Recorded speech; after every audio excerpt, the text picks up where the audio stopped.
Maayong hapon, Mindanao. Ako, si Sara Hilomen Velasco. Pipila ka mga benepisyaryo sa People's Ville sa Davao City nga pabahay program sa gobyerno ang miingon nga 2017 pa sila nagsugod og apply sa mong programa. Samtang Malacañang gibarugan nga proyekto kini sa kasamtangang administrasyon. Ani ang report ni John D. Esteban.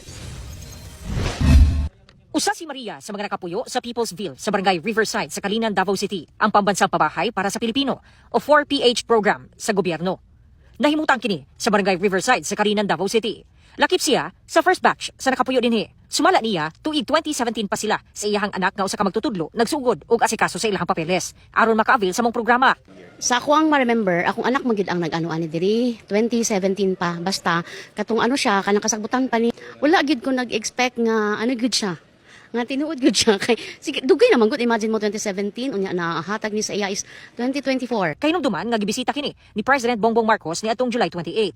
Si Vice President Sara Duterte daan ang maingon nga nasayod siya sa maong proyekto kay nagsugod kini netong mayor pa siya sa syudad. Yes, I know kasi project namin yan nung mayor ako, diba? So ayoko mag-comment sa kanyang pagbisita. Siguro ang mas maganda ay ipa-comment natin yung mga tao na binisita niya dahil wala naman ako doon nung bumisita siya. So mas maganda, tanungin natin yung mga tao na nandun kung ano yung komento nila, ano yung opinion nila sa pagbisita na ni BBM doon. Apan gibarugan sa Malacañang, proyekto kini sa kasamtangang administrasyon.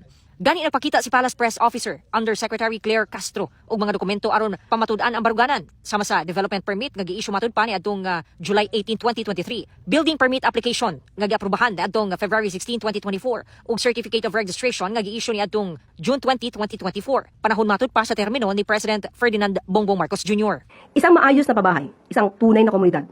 Ngunit ang proyektong ito ay pilit na inaagaw ng ilang mapagpanggap na kahit wala silang anumang kontribusyon sa pagod ng Pangulong Marcos Jr. at ng DSUD, ay pilit bubulagin ang mga kababayan natin sa pamamagitan ng pagpapanggap na kanila daw ang proyekto na People's Ville sa Davao City.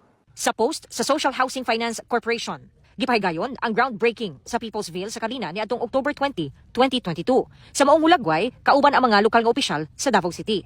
Usa sa mitambong sa maong groundbreaking ceremony, si Councilor Tek Ocampo. Nangyari yung groundbreaking ng People's Village housing project at Barangay Riverside, Kalinan, Davao City noong October 20, 2022. Barely 4 months during my first term as City Councilor. And it's under the SHAFC, the Socialized Housing Finance Corporation during that time.